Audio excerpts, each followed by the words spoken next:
High viewers, చంద్రయాన్-2 భారతదేశ ఇస్రో చరిత్రలో ఒక ఫెయిల్యూర్గా నిలిచిన చంద్రయాన్-2 అనేది ప్రతి భారతీయుల్లో నిలిచిపోయే ఒక ఘటనగా చెప్పుకోవచ్చు. అసలు చంద్రయాన్-2 అనేది ఎందుకు ఫెయిల్ అయింది, చంద్రయాన్-2ని ఇస్రో ఎందుకు చేపట్టింది, అసలు చంద్రయాన్-2 వల్ల లాభాలేంటి, ప్రస్తుతం చంద్రయాన్-2 అనేది ఎలా ఉంది, ఈ వీడియోలో మనం పూర్తిగా తెలుసుకుందాం. హాయ్ వ్యూవర్స్, మన ఛానల్ ని కొత్తగా స్టార్ట్ చేయడం జరిగింది.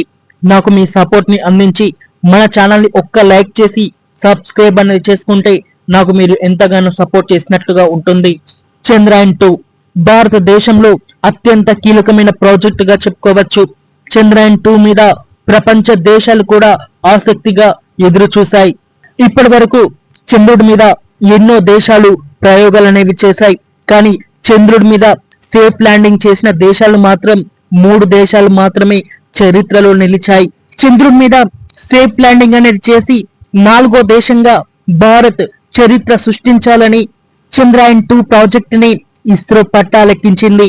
మొదట చంద్రుడి మీద ప్రయోగం చేసి చంద్రయాన్-1 ని చంద్రుడికి అత్యంత దగ్గరగా ప్రవేశపెట్టి చంద్రుడి చుట్టూ ఒక ఆర్బిటాన్ని ప్రవేశపెట్టి చంద్రుడి మీద నీటి జాడలు ఉన్నాయని ఇస్రో కనుగొంది. చంద్రుడి మీద ఇప్పటి వరకు నీటి జాడల్ని కనిపెట్టిన ఏకైక దేశంగా భారత్ నిలిచింది. చంద్రయాన్-1 కి సంబంధించిన ఆర్బిట్ అనేది ప్రస్తుతం కూడా తను పనిచేస్తూనే ఉంది. ఇంకా ఇస్రో ఏమనుకుందంటే చంద్రుడి మీద రోవర్ ని దించాలని అనుకుంది. దీనికి తగ్గట్టుగానే 2009వ సంవత్సరంలో రష్యాతో ఒక ఒప్పందాన్ని కుదిరించుకుంది. రష్యా నుండి రోవర్ ని ఇంపోర్ట్ చేసుకోవాలని ఇక్కడ ఇస్రో భావించింది. కానీ రష్యా 2012 సంవత్సరం వచ్చినా కూడా ఇంకా రోవర్ ని తయారు చేసి భారత ప్రభుత్వానికి ఇవ్వకపోవడంతో ఇస్రోనే తన సొంతగా రోవర్ ని కూడా తయారు చేసుకోవాలని నిర్ణయాన్ని తీసుకుంది. దీనికి అనుగుణట్టుగానే 2013లో ఇక్కడ పనులని ప్రారంభించి మొత్తానికి చంద్రయాన్-2ని 2019 జూలై 14వ తారీఖున లింగిలోకి చంద్రయాన్-2ని ప్రవేశపెట్టాలని ఇస్రో భావించింది. దీనికి అనుకున్నట్టుగానే అన్ని చర్యలు తీసుకోగా చివరి నిమిషంలో సాంకేతిక లోపం వల్ల ఈ ప్రయోగం అనేది వాయిదా పడింది. ఇంకా అదే నెలలో జూలై 22వ తారీఖున ఈ ప్రయోగానికి ముహూర్తం అనేది పెట్టింది. అనుకున్నట్టుగానే చంద్రయాన్ ని సక్సెస్ఫుల్ గా లింగిలోకి పంపింది ఇస్రో. ఇలా ఇస్రో చంద్రయాన్-2ని లింగిలోకి పంపగానే ప్రపంచ దేశాలన్నీ కూడా ఇస్రో వైపు చూశాయి.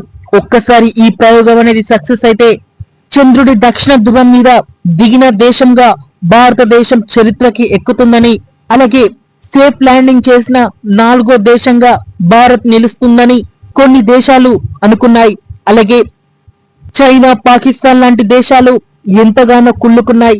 అనుకున్నట్టుగానే ఇస్రో భూకక్షని దాటి చంద్రుడి యొక్క కక్షలోకి చంద్రయాన్-2ని సక్సెస్ఫుల్ గా ప్రవేశపెట్టింది.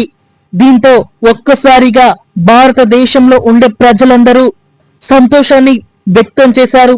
ఇంకా అదే విధంగా చంద్రయాన్-2 అనేది చివరి దశకి చేరుకుంది. అత్యంత కీలకమైన దశగా చెప్పుకోవచ్చు. చంద్రయాన్-2లో మొత్తం 3 పరికరాలు అనేవి ఉన్నాయి. అందులో ఆర్బిటర్ 1, ల్యాండర్ 2, రోవర్ 3. ఆర్బిటర్ నుండి సక్సెస్ఫుల్ గా ల్యాండర్ విడిపోయింది. చంద్రుడికి అత్యంత దగ్గరగా ల్యాండర్ చేరుకుంది. ఇక్కడే ఇస్రో సైంటిస్టులు ఒక కీలకమైన ఘట్టాన్ని ఎదుర్కోవలసి ఉంటుంది. అప్పటి వరకు తలకిందులుగా ప్రయాణించిన చంద్రయాన్-2ని దిశని మార్చవలసి ఉంటుంది. ఈ దిశని మార్చి 2వ మిషన్ ని ఆన్ చేసి చంద్రయాన్-2ని సక్సెస్ఫుల్ గా చంద్రుడి మీదకి దింపవలసి ఉంటుంది. ఈ సమయంలో ఇక్కడ చంద్రయాన్-2 యొక్క వేగం అనేది తగ్గించాలి. అనుకున్నట్టుగానే చంద్రయాన్-2 యొక్క వేగాన్ని ఇస్రో తగ్గించింది. ఇంకా చంద్రయాన్-2 సక్సెస్ఫుల్ గా ల్యాండ్ అవుతుంది అనుకున్న సమయంలో చంద్రయాన్-2 నుంచి సిగ్నల్స్ అనేవి కట్ అయ్యాయి. బెంగళూరు వేదికగా ఇస్రో సైంటిస్టులు చంద్రయాన్-2తో కమ్యూనికేట్ కోసం ఎంతగానో వెయిట్ చేస్తున్నారు. కానీ చంద్రయాన్-2 నుంచి ఎటువంటి రెస్పాన్స్ అనేది లేదు. ఇదే సమయంలో భారత ప్రధాని నరేంద్ర మోడీ గారు కూడా ఇస్రోలోనే ఉండడం జరిగింది. ఇంకా 130 కోట్ల మంది ప్రజలు ఈ ప్రయోగం యొక్క విజయవంతం గురించి ఎదురు చూస్తున్నారు. అప్పుడే ఇస్రో ఒక కీలక ప్రకటన చేసింది, చంద్రయాన్ 2 క్రాష్ ల్యాండింగ్ అనేది అయ్యిందని. దీనికి గల కారణాలు అనేవి వెతుకుతున్నామని ఇస్రో ఒక కీలక ప్రకటన చేసింది. ఇది విన్న భారతదేశంలో ప్రజలు ఎంతగానో నిరాశకి గురయ్యారు. కానీ ఈ చైనా, పాకిస్తాన్ మాత్రం భారతదేశం మీద ఎంతగానో విషాన్ని చిమ్ముకున్నాయి. ఇక్కడ సైంటిస్టుల నుంచి ఎటువంటి మిస్టేక్ అనేది లేదు. ఇక్కడ ఆర్బిట్ యొక్క మొత్తం బరువు వచ్చేసి 2379 కిలోమీటర్లు. అలాగే ఆర్బిట్ నుండి ఈ రోవర్ విడిపోయిన తర్వాత ల్యాండర్ యొక్క వెయిట్ వచ్చేసి 1471 కేజీలు. ఇంకా రోవర్ యొక్క వెయిట్ వచ్చేసి 27 కేజీలు. ఇంత వెయిట్ తో ఉన్న మిషన్ల యొక్క వేగాన్ని తగ్గించినా కూడా చంద్రుడి యొక్క ఆకర్షణ శక్తి వల్ల వీటిని సేఫ్ గా ల్యాండింగ్ అనేది చేయలేకపోయింది ఇస్రో. ఇంకా కొంతమంది ఏలియన్సే ఈ పని చేశాయన్న దానికి ఇక్కడ ఎటువంటి ఆధారాలు లేవు. కానీ అమెరికా అపోలో ప్రాజెక్ట్ ని చేపట్టి మనుషులని 90s లోనే చంద్రుడి మీదకి పంపింది. కానీ ఇంతవరకు కూడా అపోలో లాంటి ప్రయోగాలు అనేవి ఇక్కడ నాసా చేయలేదు. దీనికి గల కారణం వచ్చేసి నాసా ఏదో విషయంలో గట్టిగా భయపడుతుందని ప్రపంచ దేశాలు భావిస్తున్నాయి.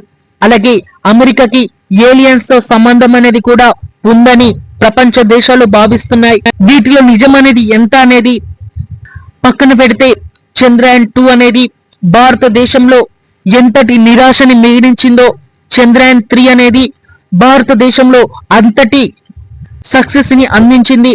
అలాగే చంద్రుడి సౌత్ పోల్ మీద దిగిన మొదటి దేశంగా భారత్ చరిత్ర సృష్టించింది. చైనా లాంటి కొన్ని దేశాలు అసలు భారత్ సౌత్ పోల్ మీదనే దిగలేదని కాకి కూతలనేవి కూసాయి. కానీ దీనిని నాసా కొట్టుపడేసింది. సాక్ష్యాధారులతో సహా నాసా ఇస్రో చేపట్టిన ప్రయోగాన్ని అభినందించింది. ఇప్పటి వరకు తన సొంతగా తను రాకెట్ను కూడా ప్రయోగించలేని పాకిస్తాన్ కూడా చంద్రయాన్ 2 ఫెయిల్ అయిన తర్వాత అక్కడి కొంతమంది రాజకీయ నేతలు భారతదేశ సైంటిస్టుల మీద విషాన్ని చిన్నారు ట్విట్టర్ వేదికగా. కానీ చంద్రయాన్ 3 సక్సెస్ తర్వాత పాకిస్తాన్ కూడా నోటి మీద వేలేసుకోవాల్సి వచ్చింది. ఏది ఏమైనా ఇస్రో సైంటిస్టులు చేపట్టిన చంద్రయాన్ 1, చంద్రయాన్ 2, చంద్రయాన్ 3 యొక్క ప్రయోగాలు ఇస్రో యొక్క చరిత్రని, ఇస్రో యొక్క పవర్ ని ప్రపంచానికి తెలియచేసే విధంగా చేశాయని చెప్పుకోవచ్చు. ఓకే ఫ్రెండ్స్, వీడియో నచ్చితే డెఫినెట్ గా ఒక సబ్స్క్రైబ్, లైక్ అనేది ఇవ్వండి. Thank you for watching.